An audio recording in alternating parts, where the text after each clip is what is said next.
Good evening and welcome to our service. We'll start with our prayer for peace.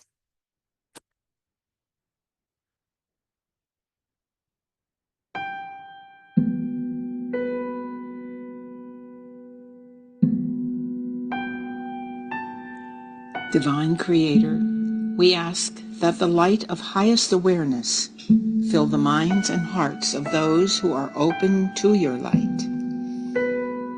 We ask that they be assisted and strengthened in their resolve to achieve peace using peaceful means. May their minds, their hearts, and their actions reflect the divine will to good for all. Comfort, strengthen, and support those who are in a difficult situation in their mind, body, or spirit. Bring confidence to them that your divine hand is at work in their life. Amen.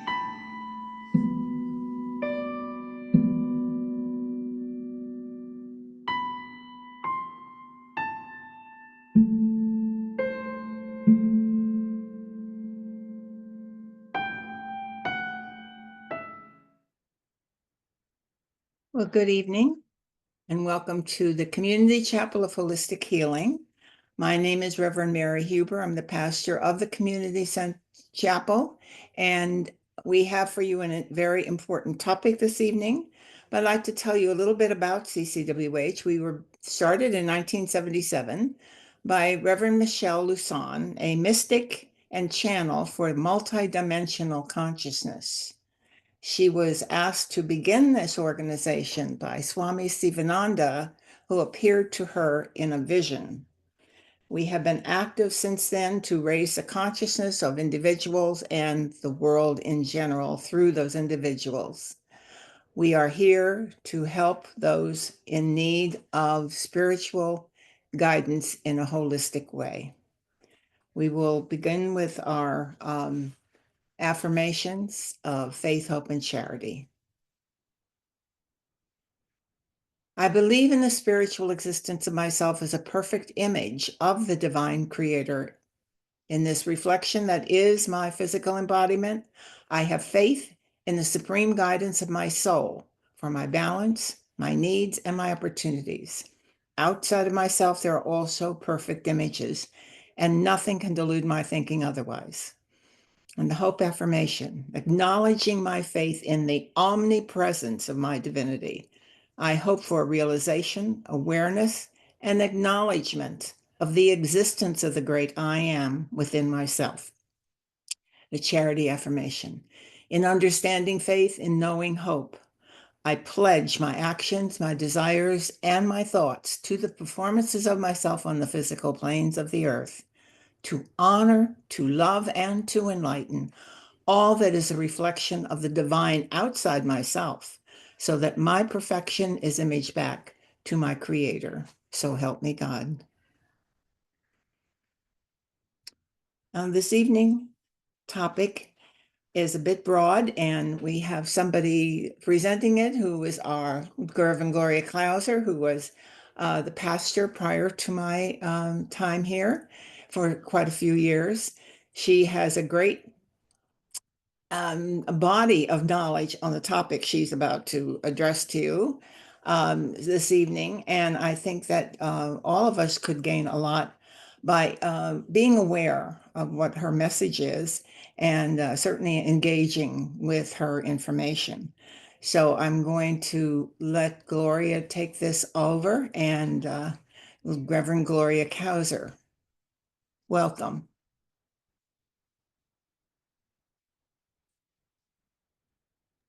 Here we go. Thank you, Mary. I appreciate your introduction. I almost called up to say cancel the topic tonight because I was struggling, in becoming a minister with CCWH. Michelle identified that the role would be both Nemo and Jupiterian. And my involvement in training in nature falls on the Jupiterian side. Now, that's not a problem, except that Jupiterian wants to go everywhere. It's expansive, it's unending in the continuity or the continuum of what can be discussed and what it includes. And I was struggling with how can I fit all this into a 1 hour service. And really, I was a little bit uncomfortable, and I tried to meditate on it, and I thought finally, well, maybe this will lead to something else. And and in reflection as well, there was a little difficulty in getting the message out about it, because and it might have been my energy, interfering from the standpoint of not being comfortable with the hour situation. It's been suggested to me that maybe this will lead to something a little longer, perhaps a workshop or a class that can explore more carefully. I know, let's see, Kelly and I have talked about it a little bit, and we'll see. We'll see. But tonight I invite those of you who have tuned in to interrupt me with questions or comments. I will seek to provide some time at the end of my remarks for that to happen, in respect of your being here, and also because your participation helps to stimulate me in what ground I can cover and focus on. So, that having been said, there are 5 different topics that I hope to explore just tonight, or as highlights, with regard to the idea of partners in ascension that have to do with nature intelligence. Nature intelligence. What is nature intelligence, and who is it? Who is nature intelligence? Why should we care about nature intelligence and the nature kingdoms? I set about to take all of the materials that I had collected over the years off the shelves to see what gems of wisdom might be included in what I covered this evening. And it was quite a bit, because I began working consciously with the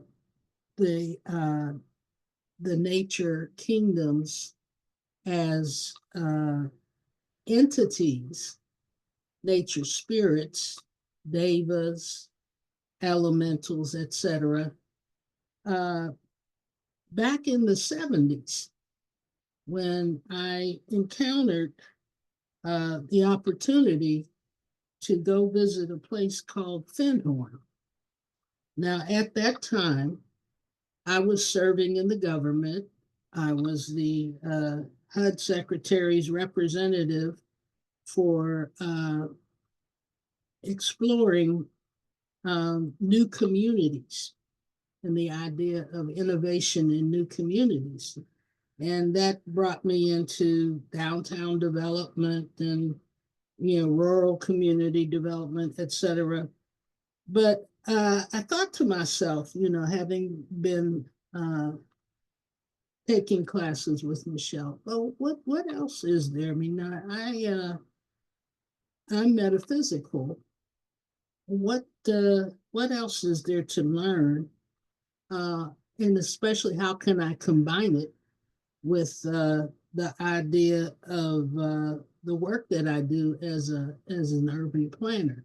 I had been appointed as the secretary's staff to take on this topic. Then I came in touch with something called the Findhorn Garden book. The Findhorn Garden book. I think I have a copy of it here somewhere. Let's see. Ah, yes, right here. Let's see if we can get in there. Yeah. The Findhorn Garden. It was, the subtitle is Pioneering a New Vision of Man and Nature in Cooperation. And this was back in the 70s.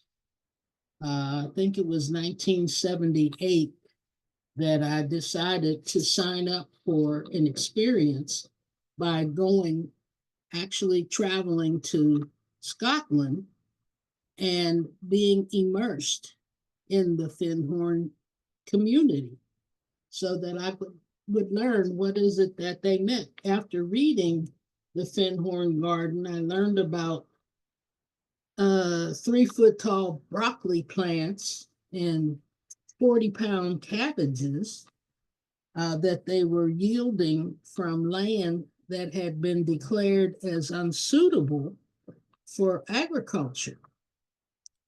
And this really astonished me.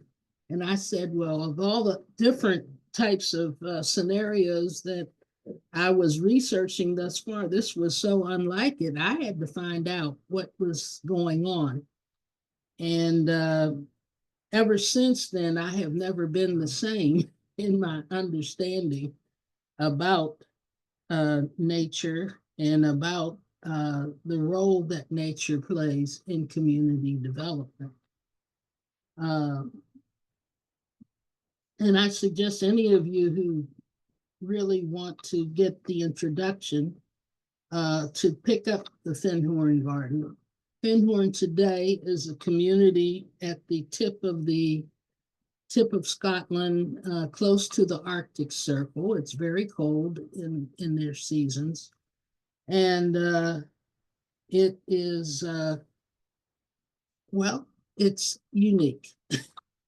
And there are other places, other communities I was also led to explore as examples of places or even businesses where the idea of nature in a sense of the spiritual energy of nature, the role of so-called elementals, of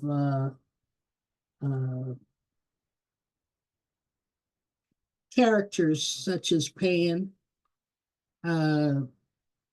the idea of Devas and Elohim. Well, I heard about Elohim and Devas on the side of subjects dealing with angels, and also the idea of Elohims are mentioned in the Bible, but I didn't really know what the connection was between all of them, and so it was an interesting challenge to explore. Right now, for us, climate change has sounded an alarm that we can't expect things to be proceeding as usual in our weather and in environmental conditions. We have a whole list of things that we're challenged by and that we're dealing with that say the past is no longer prologue. That the temperatures are high and low. Some say Mother Nature having menopause, but there have been exceptionally strong hurricanes, tornadoes, flooding, typhoons. We've had wildfires. We have a wildfire right now in New Jersey. Disease breakouts that haven't been present before. The measles in Texas. We have a case of measles now showing up in Virginia. And probably elsewhere. When I visited recently a friend in Arizona, they were talking about the shortages in their water supply and what could happen to deal with that. So these situations signify that something's happening globally as well as nationally. And how do we cope with it, because it is presenting some problems for humanity in respect of the economic systems, the healthcare systems, the simply providing food and shelter for people around the world. So the things that I learned when I went to Findhorn were reawakened for me presently, but also as a result of having a friendship and an association with a young woman who was also a member of CCWH at the time, and her name was Michelle Small Wright. Now, Michelle, we both were in the ministerial program, and we both were charged with heading up the educational department. And at a point in time, Michelle got an insight that she was going to, pursue some things on a solo basis. But before that happened, she had heard independently about Findhorn and decided to travel to Findhorn herself and find out what was going on. And once she had done that, when she came back, she was convinced that she was going to replicate the Findhorn experience in Virginia on some acreage she and her husband had been able to purchase in the Culpeper area in Lower Virginia.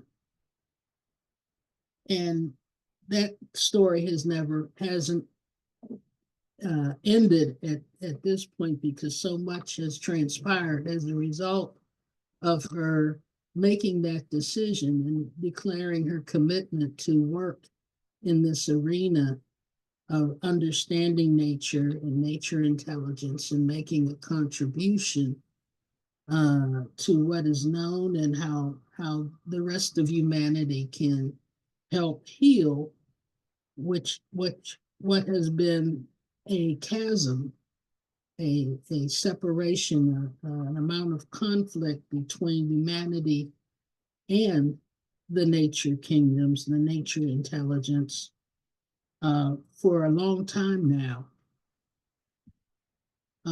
In a sense, the existence of nature beings came about even before the presence of humankind on the earth. They, in fact, were involved in the creation of earth and the kingdoms of nature, the animals, the minerals, and plants that are here from the very beginning of the planet's creation. So it further was indicated to me that at a point in time, human beings were much closer to the understanding of nature and had a relationship with the beings of nature, the elementals, the devas, the nature spirits, than we do at present. Somehow, some way, as human beings became more materialistic and more focused on themselves and their accomplishments, there was a split. There was a split in the arrangement of being partners. There's more that could be said about that, but we won't do that right now. The Elohims are mentioned in the Bible as being there at the beginning, and when with the start of the planet. In addition, I tracked the mention of the Elohim in a interesting book that has a lot to do with describing about the nature intelligence called Other Kingdoms, which was channeled through Hilarion some time ago. That particular book looks something like this, Other Kingdoms. I don't know if any of you are familiar with it. Maurice Cook is a Canadian, or was a Canadian, I should say he's passed now.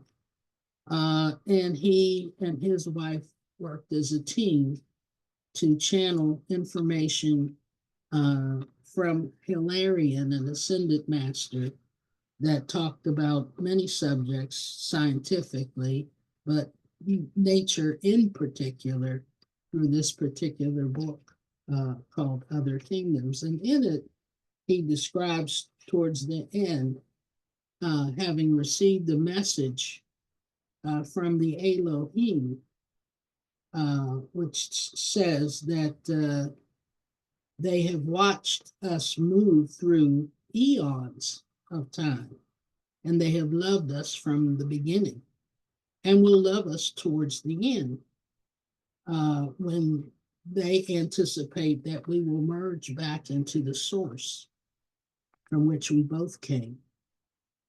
But he said their message also said, don't forget your origins. Don't forget the purpose for which you have come into the cycles of matter. Don't forget that you're loved on all higher levels, including this one, and up to the ultimate source of all life and all love. They also have closed out their message to Maurice by saying, we are with you always. Our thoughts are your bodies. Our minds are always in your hearts. We are the Elohim who have made the earth and the world that you see about you. Now, I had not come across a direct channeling from the Elohim, but I realized that they certainly existed. And from the Elohim were spawned other systems, other beings, and circumstances that have to do with our planet. The angelic kingdom, in connection with nature intelligence, it is the source of the Devas that operate were I have a little cumbersome with the language, because it's not our logic or language, but the Devas were created and originate through the Elohim and for the whole kingdom of nature. kingdoms of nature. Other partners are spoken about in a kind of overlighting or superior role, have to do with Pan and the nature spirits. They have an organization, they have a system and an order of organization to nature that we have yet to fully understand. But in any event, in my mind, there is that connection between Elohim's, Devas, Pan, and the nature spirits that you can look at in the different circumstances on the planet that you want to talk about as it relates to animals, minerals, plants, places, people, and other things. That's as much, I'll say about that, but there's a lot of mysteries about the earth that can be explained in connection with the role that the Elohim, the Devas, the nature spirits, and Pan play. And one of the best sources of information that I came across as a result of going to Fenhorn was a book called Encounters with Nature Spirits that was written about the role of one of the leaders at Fenhorn, or even before Fenhorn, a man named Rock, which are initials ROC, Crombie, and it's beautiful.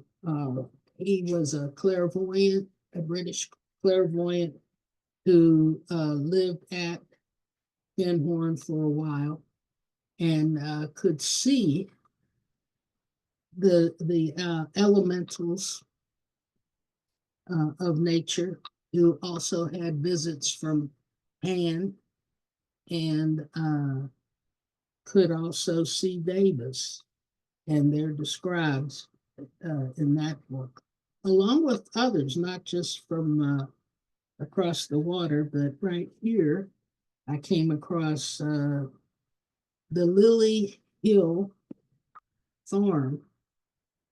The Lily Hill Farm. Anyway, Penny Kelly is a sensitive who grew up in a family that was that got involved with farming, and they bought a broken down farm that had some orchards that were going into remission or declining. And through her experiences, she encountered the elves that lived on the property, who ended up helping her recover the property and the orchards that existed there, and furthermore help facilitate the expansion and the success of the farm in other areas with the other kingdoms of nature. I'm just sort of gliding across some of the topics that are important to understand with regard to nature.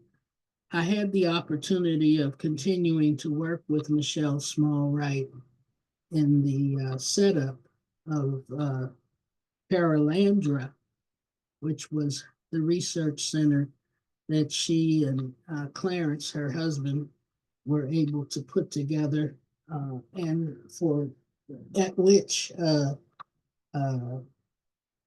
Michelle continues to do her work today. In the beginning, we used to meet down in Culpeper in a teepee.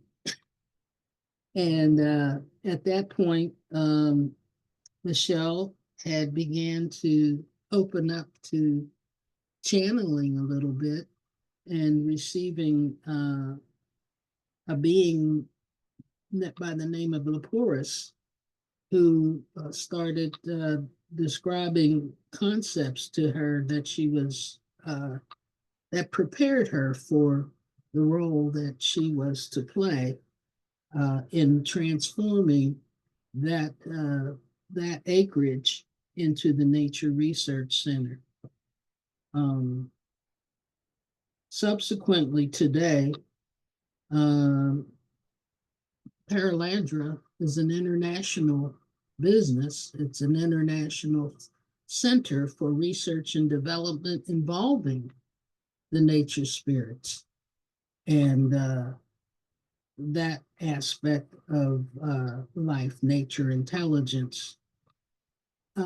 Nature intelligence is the term that I'm comfortable in using because it distinguishes the intelligence of nature from humanity's intelligence. It's not, we're not talking about the intellect of nature. We're talking about that because nature doesn't operate in the same way. All that is a part of the nature organization or system comes with knowledge built in what they do.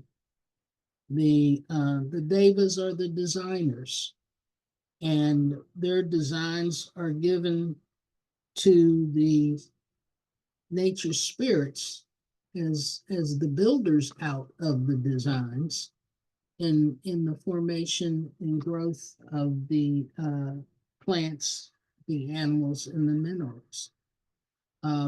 They are together, they supply the spiritual essence that makes up a part of the living beings here on earth.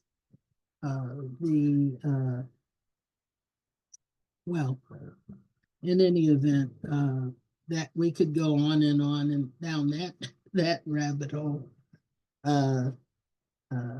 much further to say without the role of the nature spirits that they supply order, organization, and vitality to all that we see around us, especially when we think about our food. The vitality of all of the beings in the different kingdoms. That would be missing without the role that's played by the nature spirits. Let's see where else I want to go here. How do you become a practitioner of these principles, this knowledge that stems from the role that nature intelligence plays? Well, eventually, Michelle developed something as a result of our interaction and as a result of her working along with the gods in nature. Another gentleman who joined us around the kitchen table, we became the kitchen cabinet, was Albert Schatz. Albert Schatz was a soil scientist. He had a PhD in agriculture and another PhD, I forget what the other one was in. But Albert had been responsible for the discovery of streptomycin, the antibiotic that was so effective in stemming the tide on tuberculosis in this country. And you can probably Google that and find out more about Albert. But Albert was very moved by what he experienced and what he contributed to in those sessions that we had, and he worked along with Michelle in what she did as she brought forth material called co-creative science. She was convinced that the principles involved in the way of forming the relationship with nature intelligence would enable us to enter into a direct partnership that could be applied in all forms of living today. Be you know, city people who work totally in the built environment, meaning urban environment, or you are close to nature, or you're an everyday person who's not in a career or professional but is in love with gardening. The principles of co-creative science, and that is something that I would also recommend you reading. That particular book, if there was any book that I say you want to learn how to practice and have an effective relationship with nature intelligence, co-creative science. Albert called it a revolution in science, providing real solutions for today's health and environment. Get that. And the work that I did as one of the examples of how this occurs is talked about in one of the examples that Michelle writes about in this book. The work that I did with inner city housing, because at the time I was, by the time this had come about, I was a consultant to a very large developer in the Washington, D.C. area, who allowed me to apply these principles in the unique way that had been set up with nature intelligence in transforming and revitalizing an apartment complex that had gone into a lot of decline and had all sorts of other problems of crime and social conflict that had been occurring there. Now I want to pause here for a minute. Does anybody have a question or want to make a statement as to anything that I've said at this point, or any ground that I've covered? I know I'm going into a lot of different directions, but you Hey, must. Gloria. Yes. I have a question. I had always heard of Elohim in terms of the Bible as referring to God. And so when you're talking about multiple or plural Elohim as being kind of nature spirits or original earthly spirits, can you explain that a little bit better for me? As best I can, if you even go back to the book of Genesis in the Bible, you will see a reference to Elohim as they talk about we. We did this and we did that. There's even a metaphysical system that emerges from that one paragraph where the Elohim are talking about the days referred to in the days in which the world was created. In the world of nature, the nature intelligence, the nature reality, we're not talking about genders. We're not talking about sexes or in the individuality that we experience with humanity.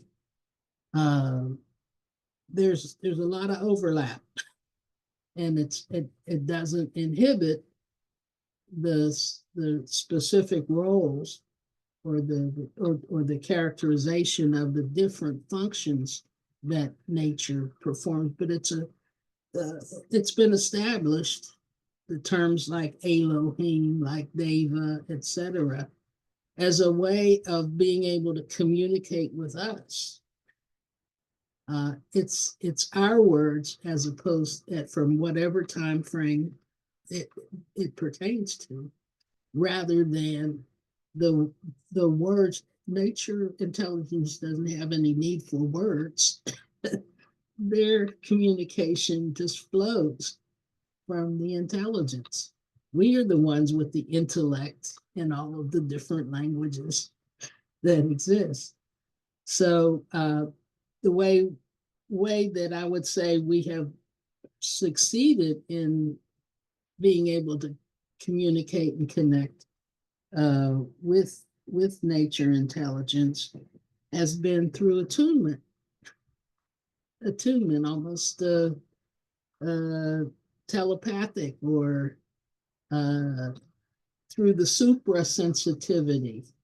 And the references that I have read about and had explained to me by those who at Finhorn and other places state the way to connect up is by developing higher consciousness, as we seek to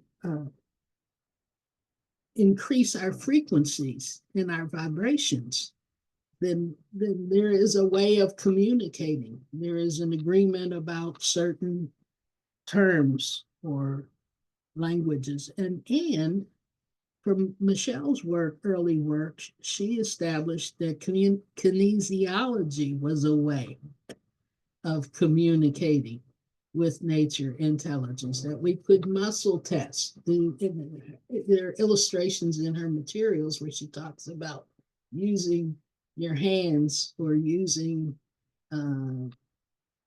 she didn't use the pendulum so much as the muscle testing through the fingers. Remember, we observed that Michelle used the pendulum, and that is another avenue for contacting nature and our own intuition. There are similar streams there between our intuition and the flow of knowledge and intelligence that stems from nature. Anybody else? Kelly? Hey, Gloria, I'm so happy you're here giving this talk. And I love well, we talked about this. It's great. Okay, so my question would be, there are times when, say, I might want to reach out and connect with, say, like a plant or a tree or something like that. Would you say that what I'm really trying to connect with is like a deva, like a guardian spirit of that plant, say, or mineral or whatever? Like, are they separate? Or first of all, do you have faith in the fact of the plants having a spiritual context to them? Yes. That's part of their life. So you go in on that and you ask to be connected to the deva of whatever plant that might be, if the issue is related to the blueprint or the design of the plant and how it grows, or in general. You don't even have to be that specific, but you say, I want to contact the deva energy.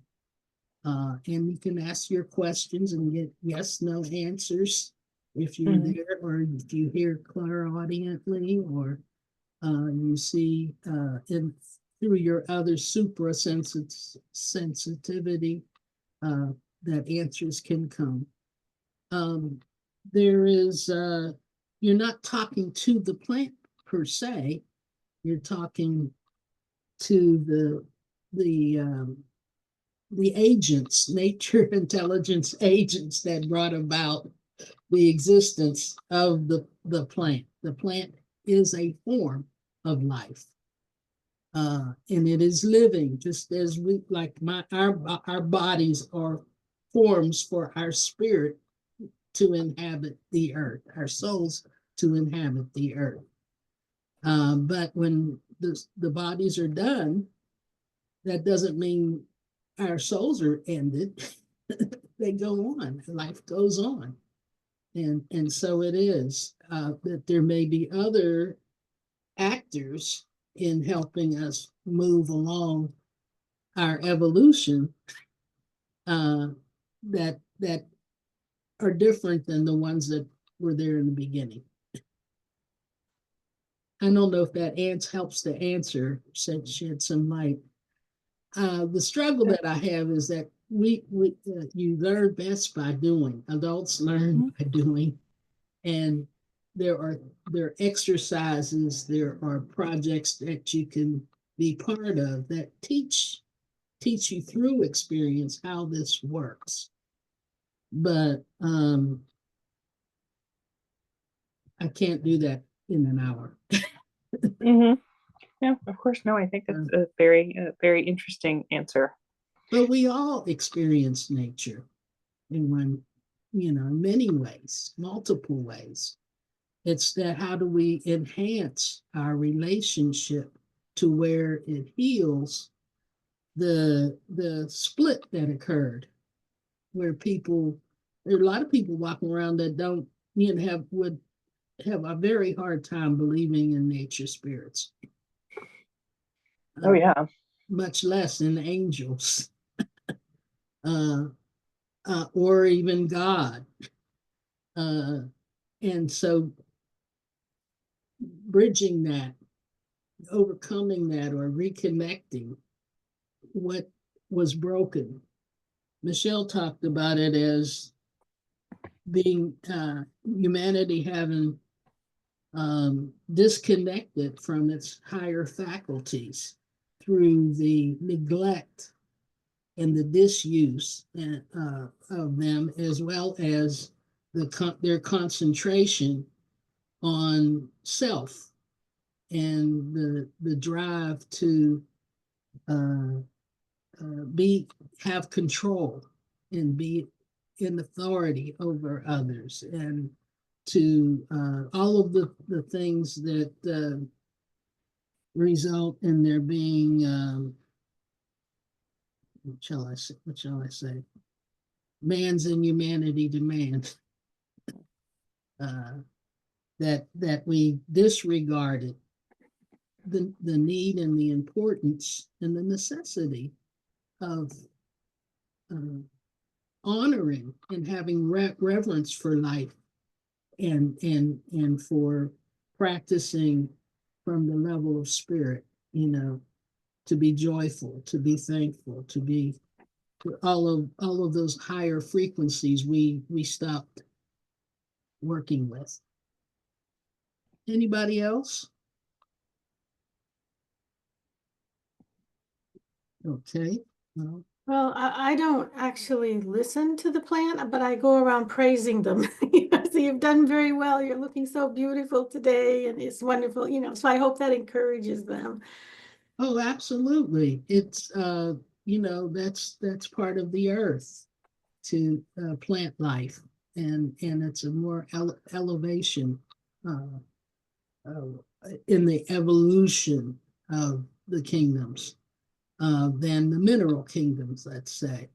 But are you familiar with Dr. Emoto? The water person? Yes. Yes. Mm-hmm. Well, he said that you can even talk to water, and that water can be transformed into a higher vibration by the quality of what it is you are transmitting into water. His experiments demonstrated that.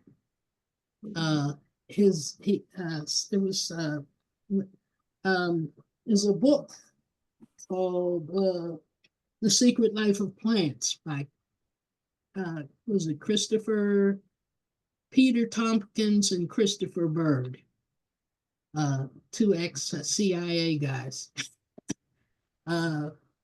They did experiments where they hooked up electrodes to plants and had people come in and out of rooms with different attitudes and emotions that they were projecting.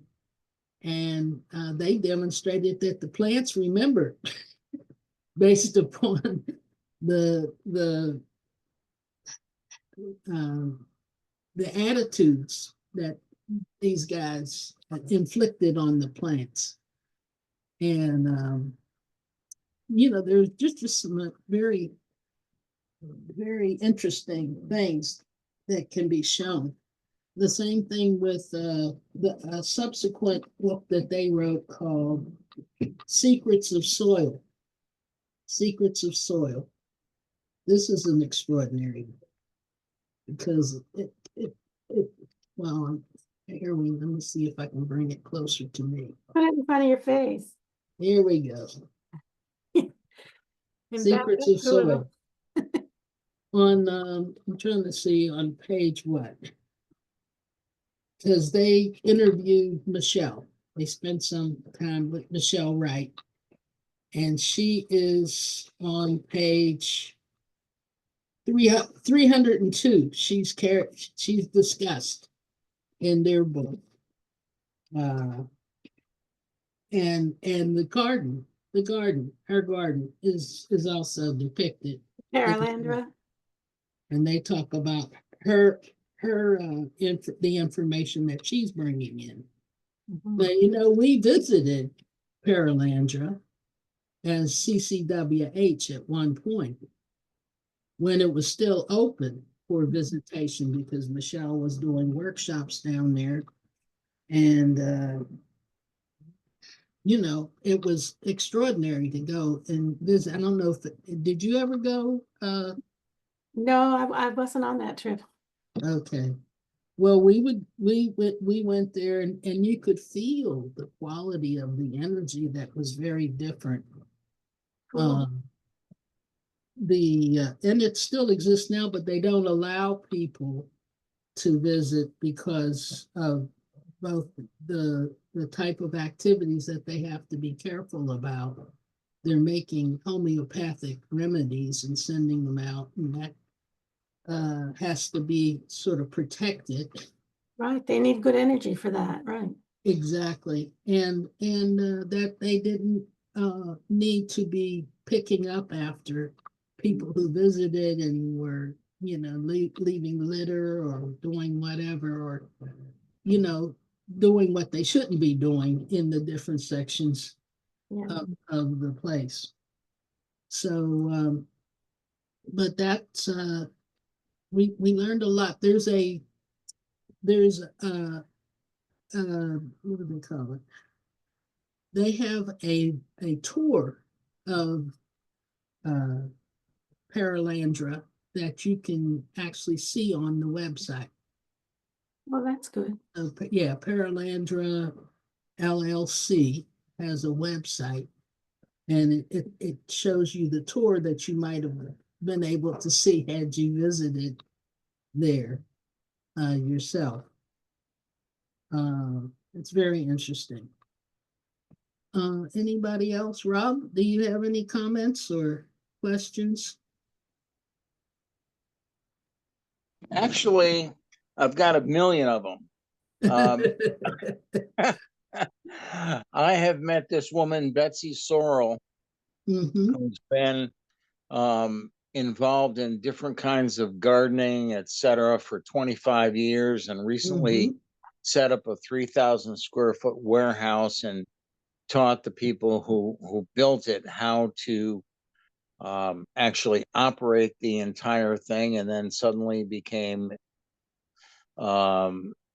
kind of physically ill late November, early December, and it was just, she said, God's way of telling her it's time for her to exit. And which she did gracefully. She extracted herself. And I've talked to her about what we're going to do in the coming changing times. And I think that you two, she's a fellow Taurus, by the way. I think you two ought to talk. Well, I'm open if you might be the conduit for that. Yeah, and it's just it's a wonderful synchronicity that's happening lately. It's been a crazy time. It's getting crazier, but I think it's going to burst open in a kind of a flowering sort of way relatively soon. So you're taking I'm me very back. optimistic. Yes, exactly. As am I. And it's the only reason I'm even on this call this evening is because our Kairos weekend was canceled and due to prison problems.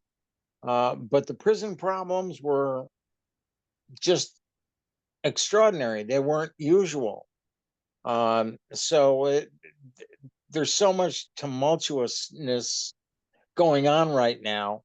And people I know into astrology have said this may be the most challenging week that we spend in our lifetimes. So, yeah, I was all about hearing what you had to say tonight, to say the least. Because you reach a spectrum that most of us are not in touch with on a day-to-day basis, and that's actually a big problem. Well, there's help for that. Yes. There is help for that, and I just want to mention before my time runs out that one of the newest, I guess it's a product or a resource that was developed at Paralandra is something called Climate Change Balancer. Climate Change Balancer. And it is, as it's talked about, it's a solution for all adults, children, and animals. And it addresses the daily impact and challenges caused by climate change globally and locally on our physical, emotional, mental, and soul levels. And it comes in homeopathic form. I've been taking it. I wanted to try it out in a little bottle. And actually, I think it's having an effect. I can't exactly characterize the effect in ordinary language, but it's a new tool.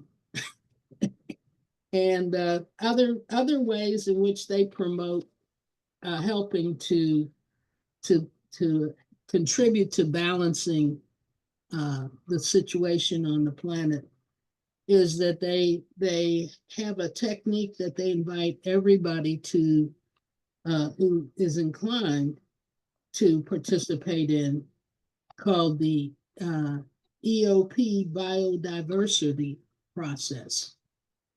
Now, the Devas and nature spirits at Paralandra have successfully bottled, if you will, the atmosphere of the biosphere that exists at Paralandra. And they use it to help people transfer the energy and the vibrational effects of that environment onto their particular land to help protect the your land and your property from the effects of the stress of climate change, and to enhance and retain the biodiversity of the life forms that are on your property. or the area that you're responsible for. Now, take into consideration how many species have disappeared in the last few years. Lots. Lots. Not just plants and the depletion of minerals, but also the animal species are declining.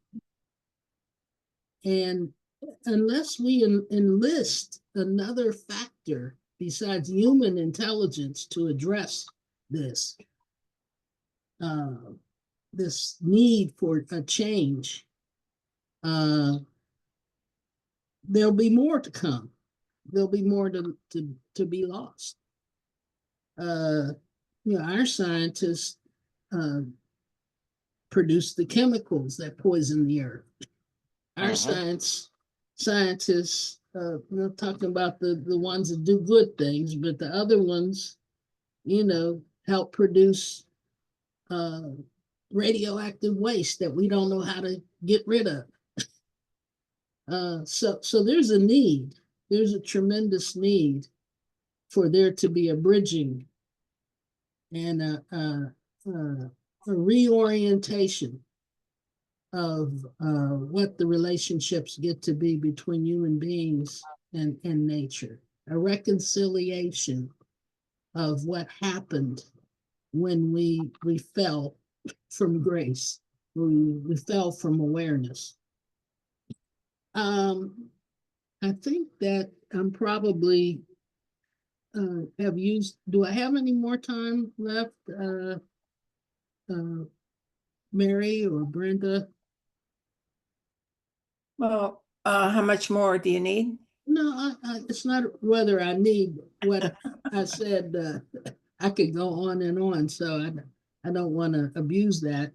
But I also want to indicate that I would be interested in somehow doing a workshop of those who want to kind of not only know more, but perhaps do more, get some practices and some exercises going that might lead to a class. Well, Gloria, you are definitely invited to do that, and we'll be in touch. We'll need at least a couple of hours, not just 1 hour. Yes. Of Zoom time for that to happen.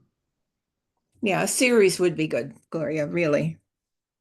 Well, series, but the coupling of the hours, it just, you can't do everything in just 1 hour. If we have that flexibility to somehow obtain a 2-hour segment or a 3-hour segment of Zoom, Absolutely. that could work. Okay, well, anyway, I just want to shut down because I could, like I said, I was struggling with the Jupiterian expanded awareness. And there's much, much more to talk about, much, much more to learn. And it would be nice to have some others help contribute to the creation of a class in the workshop by participating. That's how we got brought about creative wellness, because people signed up. Anyway, thank you so much for the opportunity of tonight. And I welcome anybody who wants to support the idea that we go further. And I hope you will try out some of the things that are suggested in the materials that I was able to share, such as the co-creative science and others. There are a number of things I did not get to talk about tonight, but that could come about in a workshop or a class. Thank you so much, and God bless. We'll go to our meditation. And turning it over to Brenda. Thank you, Gloria. So this is an abbreviated version of the crystal vortex meditation journey that we did in our peace prayers last night. So I'd like you to find a comfortable position, close your eyes and take 3 deep breaths, inhaling slowly through your nose and exhaling fully through your mouth.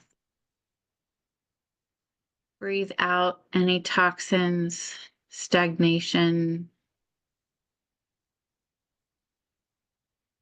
pollution that may have been collected in your body. Breathe it all out through your mouth in a cloud of smoke.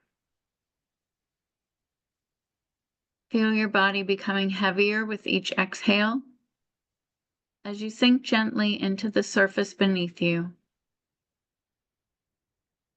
Allow any tension to dissolve as you settle into this moment of sacred pause. Bring your awareness to the boundary between you and your body and the external world. Imagine a soft, luminous light beginning to form around you.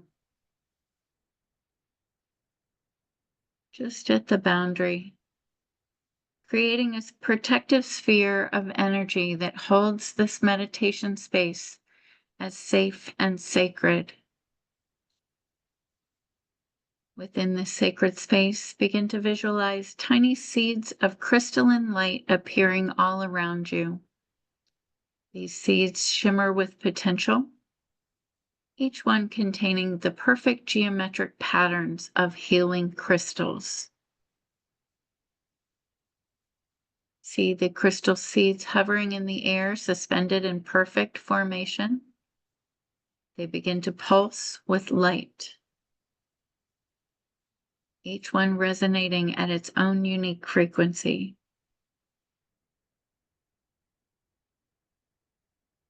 Notice the variety of colors: clear quartz beaming white light, amethyst glowing purple, rose quartz emanating soft pink, emerald radiating green, sapphire shining blue, citrine gleaming a golden yellow, and countless others, each bringing its own healing property and vibrational signature. As you continue to breathe deeply, these crystal seeds respond to your breath, growing brighter with each inhale, pulsing in harmony with each exhale. Now the seeds begin to move slowly at first, then with increasing momentum, they start to spiral around you, following invisible currents of energy. The crystals begin to merge their light, creating luminous streams that weave together in a vortex formation. The crystal vortex begins to take shape, a spiraling tunnel of multifaceted light that surrounds you completely. The walls of the vortex are composed of countless crystalline structures, each face reflecting and refracting light in magnificent patterns. Crystals are in constant fluid motion now while maintaining the perfect spiral structure of the vortex. Feel the energy of this crystal vortex, a gentle but powerful pulling sensation, as if the spiraling motion is creating its own gravitational field. There's a humming vibration in the air around you, that resonant frequency of thousands of crystals singing together.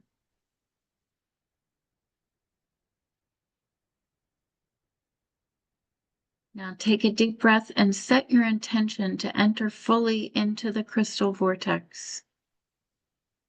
On your next exhale, feel yourself surrendering to its gentle pull.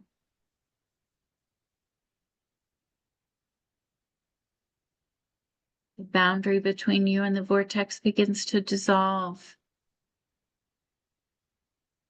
as your energy field merges with the crystalline field and you find yourself drawn deeper into the spiral.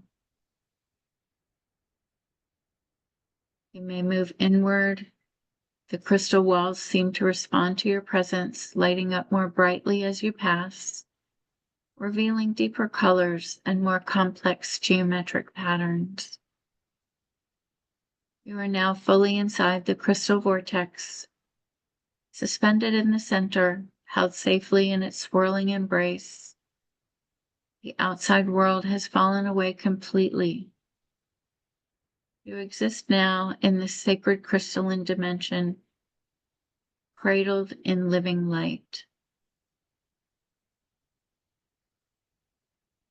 Allow yourself to be carried by the vortex now, moving through its spiraling pathways. No need to control the journey. Simply remain present and observe where the vortex takes you.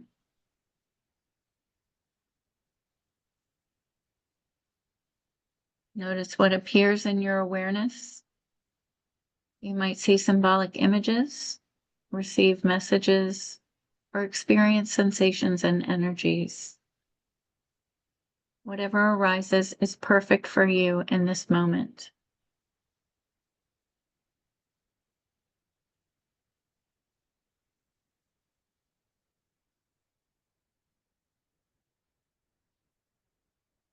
You may find yourself traveling to specific places, ancient crystal caves, deep within the earth, high vibrational realms beyond physical space, into those elemental kingdoms, or healing chambers where crystal masters tend to the planet's energetic grid.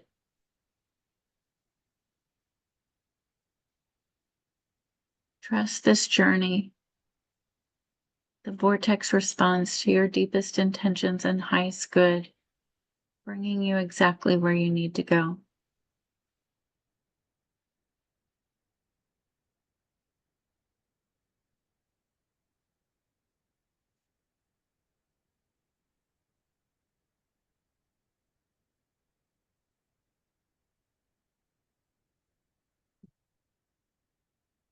Now expand your awareness to encompass the entire planet. See Earth suspended in space, a magnificent blue-green jewel, already crystalline in nature. The vortex now extends to surround the whole planet, interacting with Earth's own crystalline core and the crystal deposits that exist throughout her body.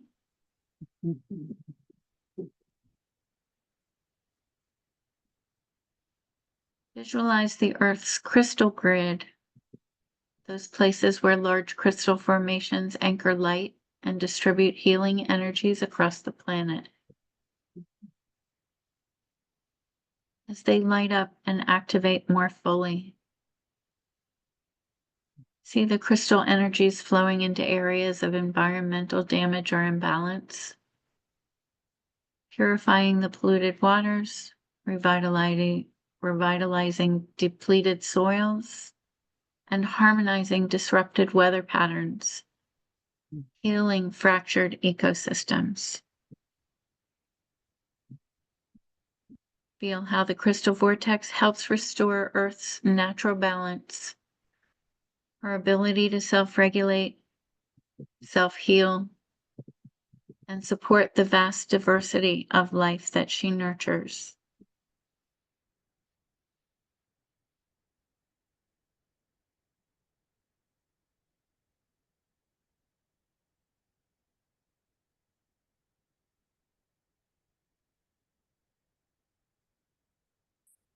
In this expanded state of awareness, open yourself to receive any personal insights or messages that come through the crystal vortex.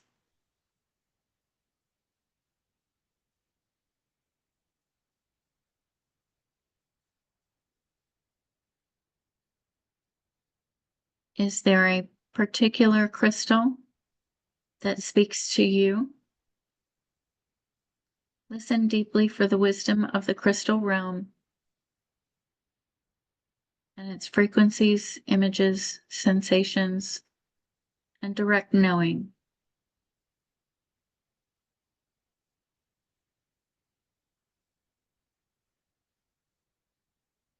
Receive whatever is offered with gratitude, knowing you can return to this crystal vortex at any time.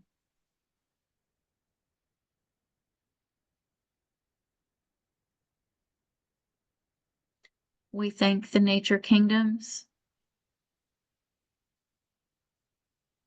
the elementals, the Elohim, the Devas and angels, and other nature spirits like the Fae and the elves.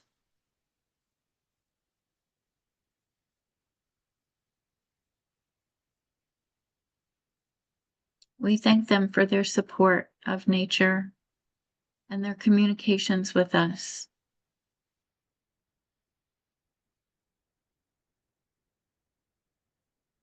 To guide, heal, and inform us along our journey.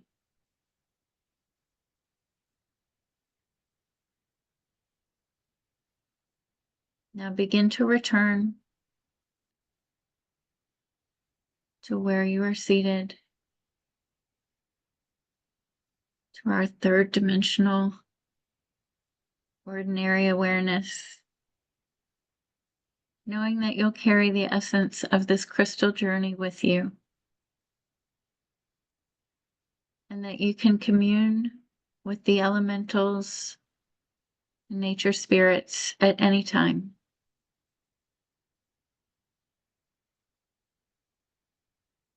When you're ready, take a deep breath. With each inhale, draw the crystalline light into your cells to integrate this experience. And with each exhale, ground these high frequencies into your daily life. Gently wiggle your fingers and toes. Stretch a little if you wish. And when you feel complete, you can open your eyes.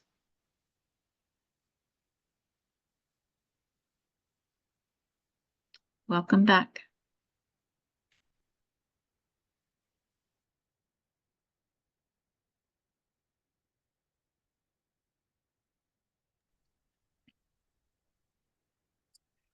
Thank you for attending our chapel service this evening.